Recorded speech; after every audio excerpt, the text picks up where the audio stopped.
friends, welcome or welcome back. Today we are celebrating something that has passed. Well, the celebration of its beginning has passed, but it is still spring and following celebrations have not yet come to pass. We are still all more preoccupied with other things at the moment. I have been wanting to do this for about a month, but here we are and we can still celebrate spring as best as we can. I hope that you are well, and I hope that you can take something, even if not good, comforting out of this season. I hope that you're doing well. Today I bring you some book recommendations to celebrate the season or to give you comfort during the season if it's not being pleasant for you, which I bet it's not, because it's not really being pleasant for anyone. So let's begin, let's get to it. My first recommendation is, to me it's an obvious one. I think it's obvious to a lot of people. I'm talking about Alice in Wonderland by Lewis Carroll. If you haven't read this already, it's fine. But do it. It is very, very enjoyable, and it's a very, to me, iconic spring read. Very quintessential, if you will.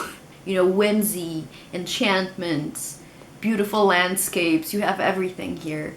I don't know, to me it's spring, fairy circles, getting kidnapped by said fairies and being forced to eat fairy food, which will then make you be trapped in the fairy world forever. Is that what you associate with spring? Let me know in the comments below. You know, Alice in Wonderland, it's a literal version of what I associate with, you know, stepping into the woods, into the fairy world, into Wonderland, into Neverland. Oh, I should have Peter Pan here.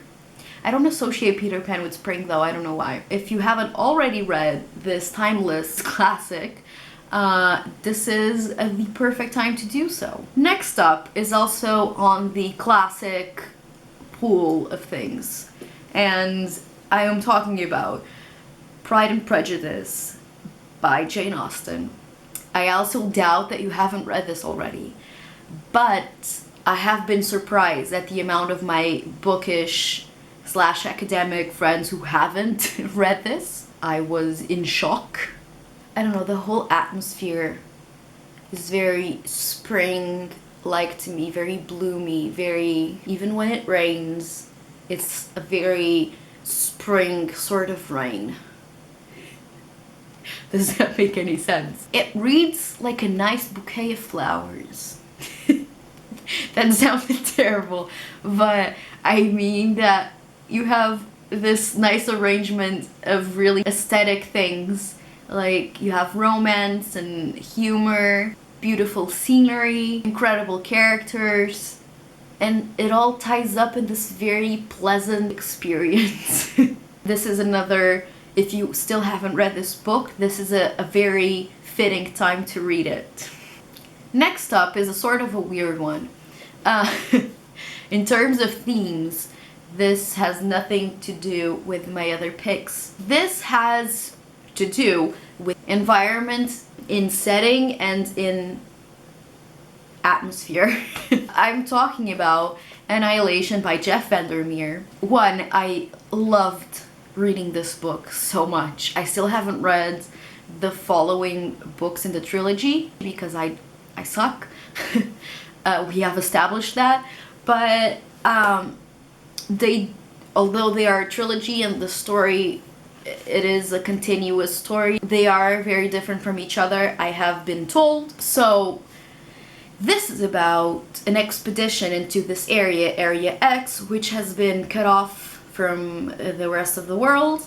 It's this weird place that we don't really know how it appeared, and you have to get there in a very specific way, and this place has sort of been reclaimed by nature. Reading it is sort of like a dazed dream. That's sort of the atmosphere that I feel like the author is trying to convey, as it is what the narrator often feels like she's experiencing.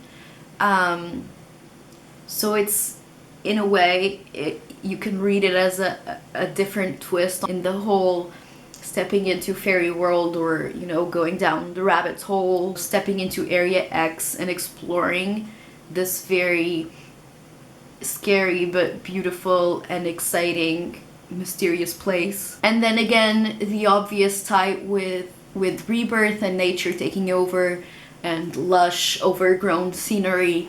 I feel like if you like atmospheric reads, if you're a mood reader and your mood ties up with your atmosphere and surroundings very well, including weather and landscape, this is the sort of thing that you will enjoy reading during the spring. So the next one, some people will not like, some people have read and hate it, some people have read it and love it, some people have not read it and will hate that I recommended it, and some people, I don't know, I guess won't care. I'm talking about A Court of Thorns and Roses by Sarah J. Maas, specifically the first book, which is this one of the trilogy, as it is mostly set in the spring court of, you know, the fairy world that exists in this universe. You have, as I mentioned, probably heard of this. If you haven't read it already, things to consider. It is romance heavy.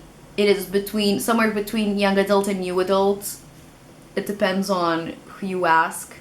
But keep that in mind, that although it is mostly classified as young adult, a lot of people think it should be classified as new adult, so keep that in mind. The writing is not the best, but it is very enjoyable. It's lighthearted. I feel like it's a lot of fun if you enjoy fantasy. The world building is quite interesting, to be honest, as this is mostly set in the spring court of the fairy world. The spring courts, I don't have to explain this, but the fairy world, again, the diving into the unknown, the fairy world, and here she's also snatched into the fairy world. And if you've read this already and you liked it, and you'd like something in the same line as this, as in sexy fairies or any other supernatural creature, well, there's an array of that, obviously, to pick from. There's a whole freaking genre called supernatural romance, or whatever it's called, to satisfy your needs. But okay, look, you're probably at home, you're bored, right? You're bored in the house, you're in the house bored, and you're considering texting your ex, am I right? So instead of doing that, you can just read one of my favorite crack books that's in the same line as this, and that is Wicked by Jennifer L. Armentrout. I always have to double check her name. So, Wicked is wicked good. One, is set in New Orleans. If you know me, you know that's enough reason for me to pick up a book. Two, sexy fairies, again. If you ever write a book that has these two selling points, I will read it.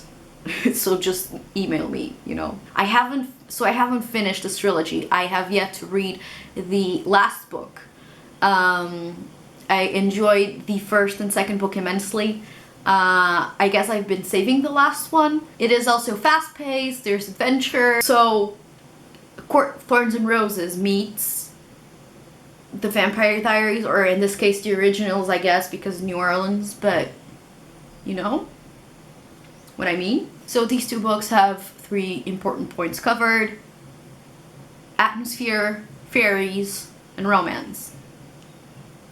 Next up is something that is kid-friendly, is Grimm's fairy tales. So there are folk tales and fairy tales that are fitting for any season, but I feel like a lot of Brothers Grimm's fairy tales are very, very nice for spring. And those include Red Riding Hood, Cinderella, Rapunzel, The Goose Girl, Hansel and Gretel. They're very nice to read in the spring. And they're heartwarming and whimsical and nice. Well, some not so nice. They're sort of grim. Haha, grim. You know, stepping into Fairy world sometimes, as in most times, involves kidnapping. So again, another light, airy read that you feel like you should read on a tree stump in a lush garden. Yeah. And lastly, to go, in full circle with the first choice, that's a classic and is a quintessential spring read to me and a lot of people, is The Secret Garden by Frances Burnett. This is so nice. So The Secret Garden is very obvious, there's a lush garden, a mystery, and you do have that idea of rebirth, as in a new beginning and changing your ways, trying to fight old ideas and conceptions that you had. I have been meaning to reread this for quite some time now. I might try to get to it this spring. I will just say that there are a lot of very outdated stereotypes and obviously things that are not handled well at all.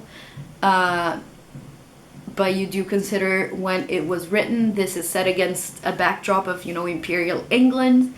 So do keep that in mind if you pick it up. I highly recommend that you get to this during the spring.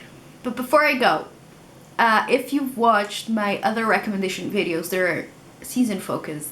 You've heard me say that there is a Maggie Stiefvater book for each season.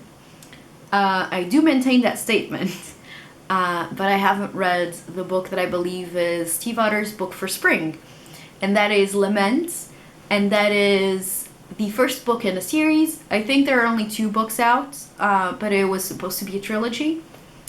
And this has fairies in it. So although I have not read it, I am very confident that this is the obvious Stiefvater book for spring. And that is it. Those are all my recommendations for today, for spring. I hope you are doing well, your season is being as pleasant as possible, and if you are participating in the newts, in the owls, not the newts, I hope that it's going well. Good luck. Let me know your favorite books to read during the spring down below, please. I would love to check them out. And let me know if you want any sort of specific recommendations for any sort of specific mood read or atmosphere. Thank you so much for watching. I'll see you on the next video. Bye.